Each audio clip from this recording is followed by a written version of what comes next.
censé parler effectivement au nom des familles. Alors, on parle déjà en son nom et ensuite au nom des familles. Donc, c'est un exercice qui ne va pas être simple, aussi assez émouvant.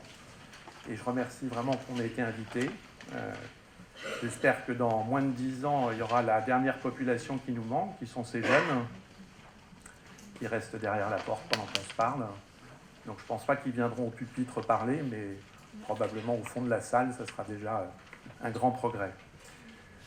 Alors je vais démarrer mon intervention par une petite introduction pour justement dire pourquoi je le fais au nom des familles, en vous lisant les mails qu'on reçoit de plus en plus nombreux, puisqu'on a créé un site internet il y a environ 1 an et demi suite à l'initiative qu'avait pris le Dr Gage.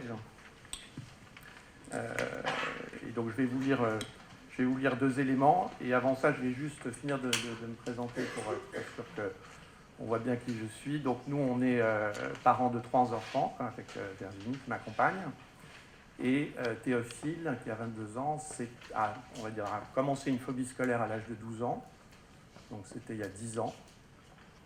S'en est suivi un long parcours d'hôpitaux, de médecins, de centres, quand il acceptait de sortir, avec quand même une constante qui restait l'enfermement. Mais à l'époque, on n'avait pas du tout détecté, ni les médecins ni nous, que l'enfermement qu'il avait quand il était à l'hôpital ou dans les centres où il allait était plus important finalement que le reste. Et ça n'est qu'il y a 3 ans, totalement par hasard, que nous sommes tombés sur des écrits sur les hikikomori dans un livre de Catherine Pancol, pour vous dire comme quoi c'était vraiment par hasard, qui parlait du Japon. Et donc nous avons eu la chance de rencontrer le Dr Gage, que je remercie.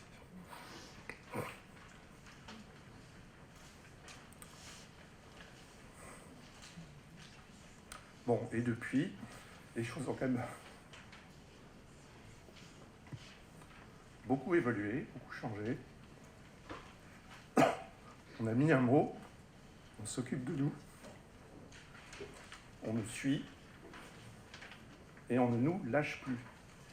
Parce que c'est vrai que dans le parcours d'avant, et je reviendrai dessus, c'est ce sentiment d'avoir été lâché plusieurs fois, parce qu'effectivement ces jeunes sont en situation de toute puissance, et qu'ils mettent en échec les psychiatres.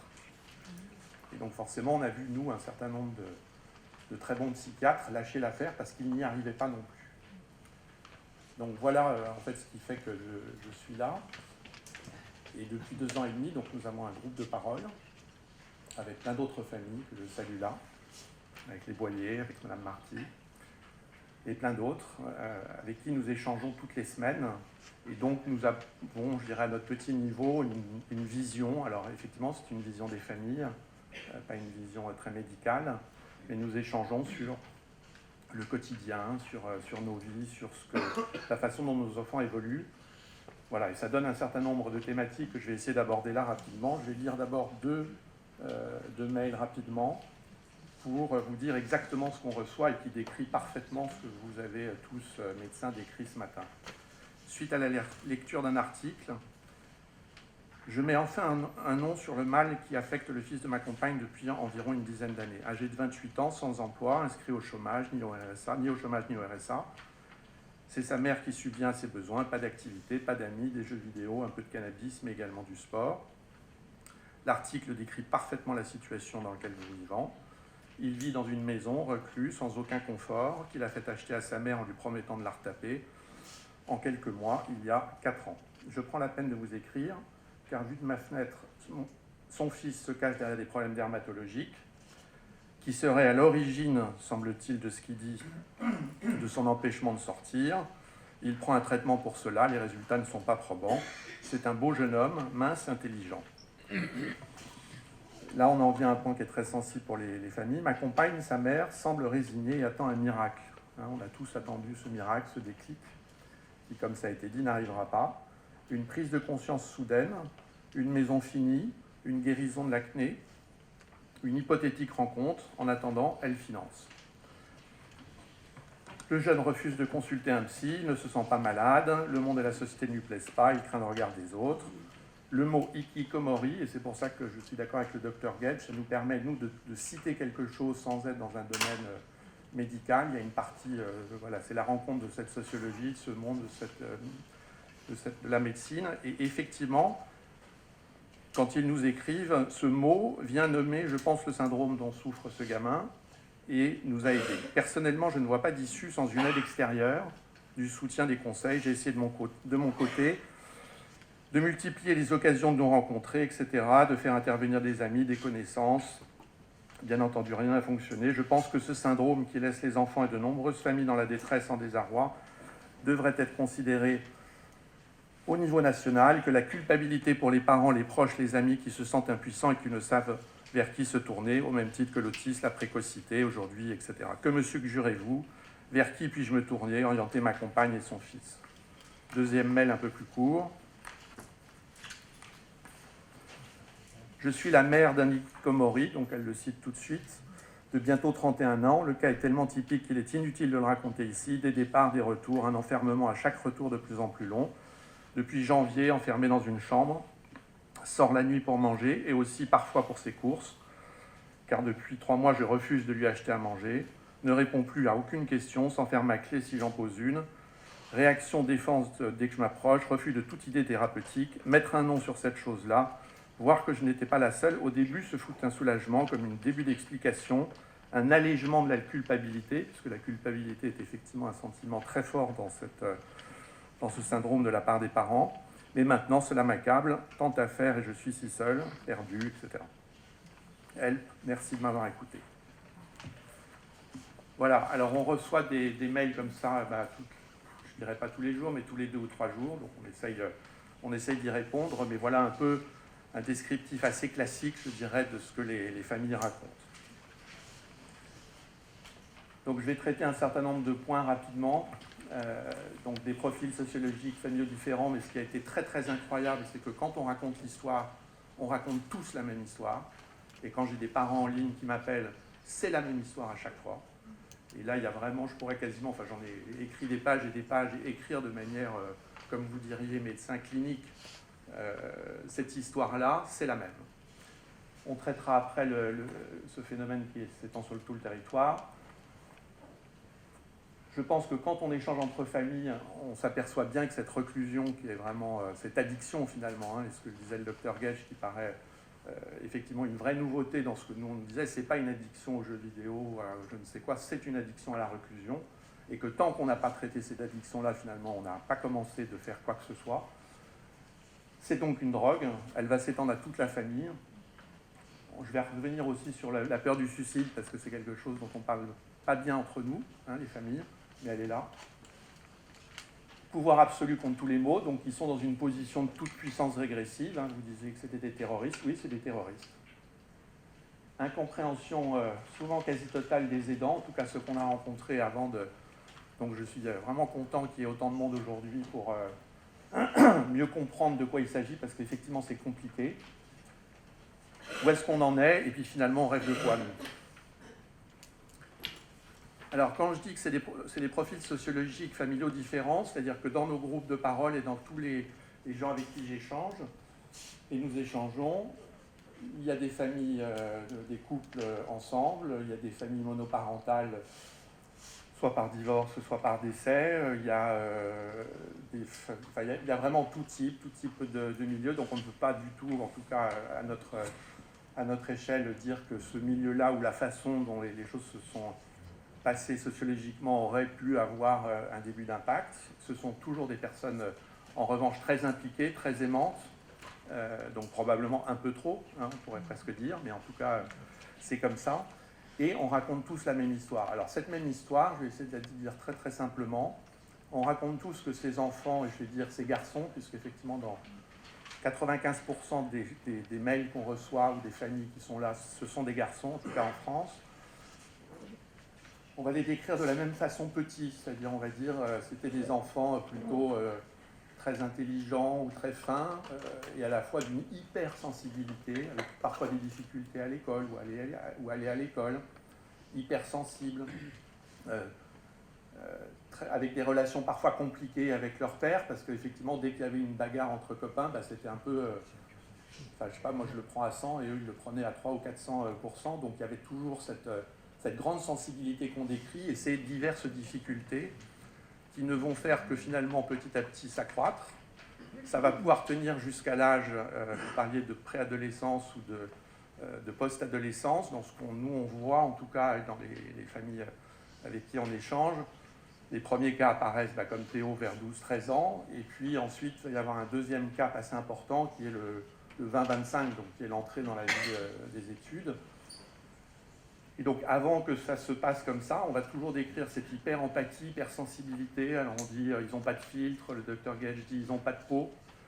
Je dirais que c'est comme s'ils ressentaient à l'avance ce que les gens pensent. Et donc forcément ça leur fait beaucoup plus mal que... puisqu'on ne leur a pas donné le filtre pour arriver à échanger avec les autres. Et puis, la reclusion va commencer dans tout ce qu'on a vu assez souvent de manière quand même assez rapide. Alors, elle va commencer soit par une phobie scolaire, si le jeune est petit, soit par un arrêt des études, ou un arrêt du stage, ou un arrêt de la formation. Et assez vite, la reclusion va démarrer. C'est-à-dire qu'on ne constate pas de période où pendant un an, ça va être un petit peu ci, un petit peu ça. Alors après, ils vont essayer de redémarrer.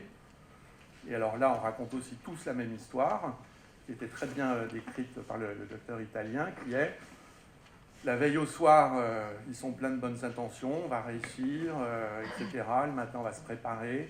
Nous, les parents, on va attendre... oui, ça va le faire, et puis non, ça ne le fait pas, parce qu'effectivement, c'est ce que vous décrivez trop bien, c'est beaucoup trop gros, beaucoup trop lourd, beaucoup trop dur. Bon, nous, on ne le comprend pas bien, et on va répéter ça tous les jours. Donc je dirais que cette histoire-là, on va revenir après sur la façon dont ça se passe pour nous et pour eux quand ils sont reclus, elle va arriver assez rapidement entre 12 et 25 ans. Je ne vais pas reciter les chiffres que citait le docteur Gage, c'est très difficile de savoir ça. Donc on a un site, quand on dit on en est à plus de 50 familles en moins d'une année, puis là c'est malheureusement, ou heureusement on va dire, les gens se rendent un peu plus compte, découvrent ce terme Hikikomori grâce au travail comme vous avez fait. Je me souviens du reste que votre journal Néon, je l'avais posé devant la porte de mon fils. J'ai jamais su s'il l'avait lu. En tout cas, il avait bougé. Donc on a plus de 50 familles, maintenant on est environ une dizaine par mois. Alors je ne sais pas si c'est le colloque ou pas, mais depuis une semaine j'en ai eu 7 ou 8. Et puis on essaye de leur parler. On a 7000 visites par mois sur le blog. Il faut taper le mot Hikikomori. Et j'ai regardé dans Google, on est à 7000 recherches par mois, ce qui commence à être relativement conséquent pour un mot qui n'a pas de sens en France. Alors je le disais, la reclusion, c'est une drogue. Et elle va s'étendre à la famille, en fait. Donc c'est cet isolement qui va s'étendre à nous-mêmes. Alors c'est une drogue, parce que vous l'avez, vous médecin, mieux expliqué que je pourrais le faire. Effectivement, on sent bien qu'ils sont dans un état où, quand ils sont dans la chambre, ça va mieux. Et on peut entendre derrière la porte des éclats de rire. On peut entendre quand ils sont dans ces jeux de rôle, effectivement, parce qu'une grosse majorité sont là-dessus, on peut entendre des discussions, des gros mots, des choses incroyables. On se dit, mais comment ça se fait du reste, parce qu'ils ont une autre caractéristique, c'est qu'ils sont bizarrement normaux. C'est-à-dire que quand ils arrivent à se retrouver, à parler comme ça avec leur père, ou quand on arrive à les sortir, et que parfois ils acceptent d'aller voir un médecin, nous on a eu des cas aux urgences où le médecin nous a dit mais tout va bien, parce qu'ils sont bizarrement normaux quand on les voit, extrêmement brillants et manipulateurs pour la plupart, et donc des terroristes, mais des terroristes malgré eux. Donc cette drogue qui fait qu'ils arrivent à se retrouver dans cet état, je dirais, un peu d'hibernation correcte, et elle s'étend à toute la famille, parce que la famille autour, il faut imaginer un appartement ou une maison, vous avez un point central, qui est donc la chambre du garçon, porte fermée, sur lequel vous allez guetter quasiment chaque signe de... Est-ce qu'il y a de la lumière dessous la porte? Est-ce qu'il serait sorti pour manger? Que fait-il? Est-il en train de dormir? Et donc, on va devenir drogué à ça aussi, parce qu'au bout d'un moment, on va faire plus que ça. C'est-à-dire que c'est un point une espèce de trou noir dans lequel vous vous retrouvez pris. Alors, vous parliez de complaisance. Je ne sais pas si complaisance est le bon mot, parce que ça voudrait dire qu'on se complaît dedans. On ne se complaît pas dedans. on n'a pas d'autre solution, et donc on fait comme on peut. Et donc cette drogue et cet isolement va s'étendre à toute la famille, ce qui fait que la famille va finir par s'isoler. C'est vrai que nous, au bout d'un moment, vous ne savez même plus quoi raconter ni à vos proches, ni à vos amis, ni à la famille, etc. Donc, parce que de toute façon, comme vous racontez toujours la même chose, il n'y a rien à dire en fait. Il n'y a absolument rien à dire. Et comme en plus, les gens essayent de vous aider, mais toujours avec ce qu'ils peuvent aussi, il y a des choses qui font mal, genre vous avez qu'à le foutre dehors, ou un bon coup de pied au cul, ou pourquoi tu ne l'envoies pas dans une ferme aux États-Unis découvrir ce que c'est que la vie, enfin, etc., etc. Les gens, et je comprends, les gens réagissent comme ils peuvent, mais donc au bout d'un moment, vous n'avez rien à dire. Donc vous faites cette même reclusion vous-même, vous quittez une partie du monde social, alors parfois c'est pas si mal que ça, mais vous vous retrouvez franchement dans cette bulle avec ce trou noir au milieu. Je dis souvent que moi, mon fils, au bout d'un moment, il devenait un concept, parce que vous ne le voyez même plus. Donc parfois, vous ne savez même pas où en est la barbe, où en sont les cheveux. Enfin, il faut imaginer des choses aussi bêtes que ça. Et puis, il y a en toile de fond, je l'aborde là, parce que c'est pas moi ce dont j'avais peur, cette peur du suicide. Alors, on a vu, à une exception près, qui a été très récente dans notre groupe et qui a été très marquante. En tout cas, moi, je n'ai pas d'histoire de ce que j'ai pu avoir autour de nous, de jeunes suicidaires. Mais c'est quelque chose qui est en toile de fond, notamment chez la maman. Si on prend le papa, il va être beaucoup dans la forme de culpabilité de ne pas pouvoir faire les choses, de révolte, d'énervement, d'agacement, de hurlement pour comment je vais faire. Et la maman va être dans cette espèce d'angoisse. Et quand parfois on arrive à en parler dans nos groupes, effectivement, on voit bien que c'était présent tout le temps. Et c'est présent, notamment quand on part le matin et qu'on rentre le soir, ou que parfois on arrive à les laisser pour un week-end, et on rentre.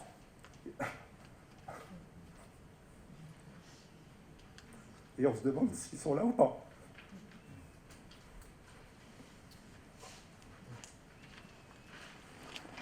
Donc cette peur du suicide, je pense qu'elle est très, difficile pour nous, parce qu'elle nous empêche d'agir, en fait.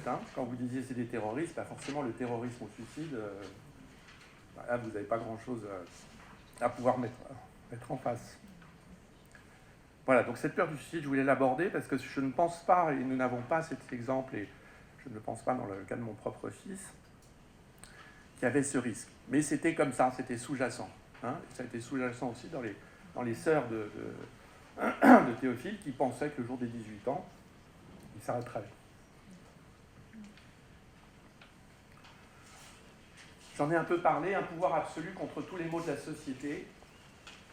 Donc ça, c'est la partie où on a trouvé, on a souvent échangé dessus, où on sent qu'ils sont dans l'hyperpuissance.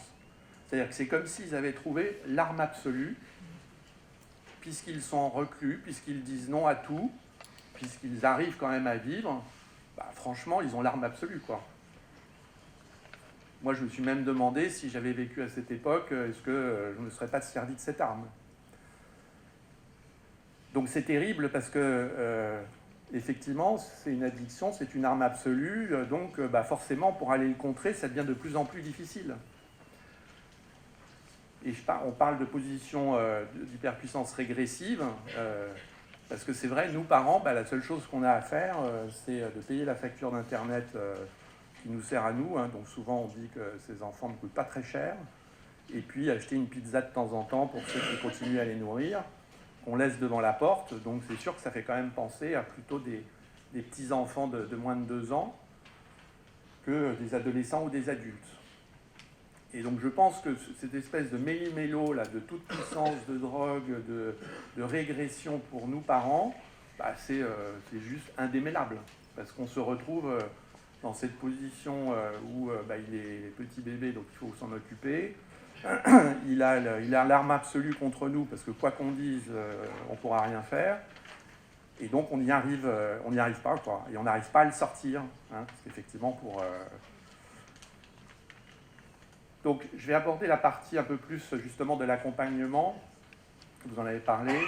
et de ce à quoi on était confronté, parce qu'effectivement, c'est pas connu, ou c'est peu connu, ça l'est de moins en moins, mais en tout cas, il y a 5 ans, on ne savait même pas que ça existait, et je pense que beaucoup de psychiatres, y compris de grands psychiatres, qu'on a croisés, ne savaient même pas de quoi on parlait. Donc, ce à quoi on était confronté souvent, notamment dans la psychiatrie de ville, c'est vous n'avez qu'à nous l'amener. Et un garçon de 15 ou de 20 ans qui ne veut pas sortir, bon courage. D'où ces scènes de violence, c'est-à-dire que quand on rentre dans leur... et nous on s'en servait parfois pour faire venir la police quand on était désespéré, c'est que vous ne pouvez pas rentrer dans la chambre, et si vous rentrez, vous le mettez dans un état d'excitation et d'énervement sur lequel effectivement les choses vont devenir violentes. Donc impossible de l'amener chez le médecin. Quand on va voir, il accepte d'y aller une fois, s'il n'y revient pas, les phrases les plus fréquentes qu'on a eues, c'est écoutez, on est désolé, parce que s'il ne peut pas venir, vous ne pouvez pas, je ne peux pas faire, je peux toujours vous donner l'adresse de quelque chose. Quand c'est un enfant de moins de 18 ans, vous ne pouvez pas faire d'hospitalisation vraiment sous contrainte, donc on vous dit, il faudrait quand même l'amener à l'hôpital pour qu'il vienne. Donc nous, par exemple, je sais qu'on a utilisé des stratagèmes de type police, SAMU, en le faisant sortir de ses gonds pour que la police arrive, qu'elle appelle le SAMU, que le SAMU accepte de l'envoyer là-dessus. Enfin, voilà à quoi on est confronté pour arriver à se sortir. Et puis, donc, cette incompréhension qui change, parce qu'effectivement, quand on commence à vous comprendre, et c'est là où je suis très d'accord avec ce qui a été dit sur le rôle de la cellule familiale et du jeune, parce que commencer par aider la cellule familiale, et nous, en fait, quand Théo a commencé à, pas sortir, mais on a commencé à sentir quelque chose de différent, c'est quand on a monté ce système de visite à domicile, de nous recevoir pour nous écouter, sans lui, alors qu'on avait demandé plusieurs fois en disant, mais est-ce qu'on peut quand même voir le psy, il n'a pas pu venir, comme l'a dit Sam, non, on va se reprendre, bon là, ça fonctionne. Et donc, ce système mis en place commence à mettre des barrières autour du jeune qui va avoir de plus en plus de mal à s'en échapper. Parce qu'il voit bien que les parents font quelque chose, qu'ils vont au groupe de parole. Quand on va au groupe de parole, je crois pouvoir dire qu'on leur dit tous, de plus en plus, on leur dit on va dans un groupe de parole. Ah bon, mais à quoi ça sert? Qu'est-ce que tu vas faire là-bas? Écoute, on va essayer de démêler l'énigme, comme dit le mari de Madame Boyer.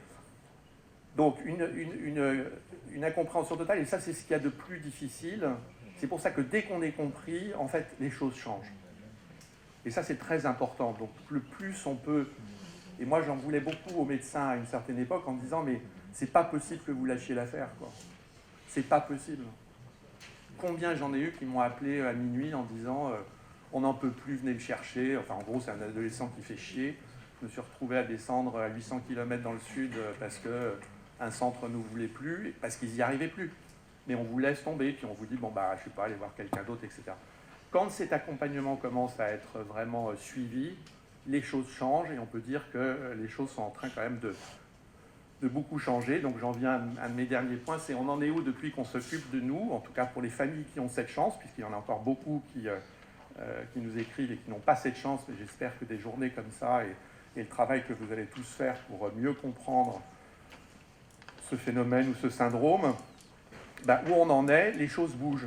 Je ne dirais pas que les choses vont partout mieux, mais les choses bougent, ce qui est déjà énorme. Et il y avait un autre sujet qui a été abordé, qui était le temps. Le temps est très long avec les hikikomori. Donc ça peut prendre un petit mouvement, 1 an, c'est bon.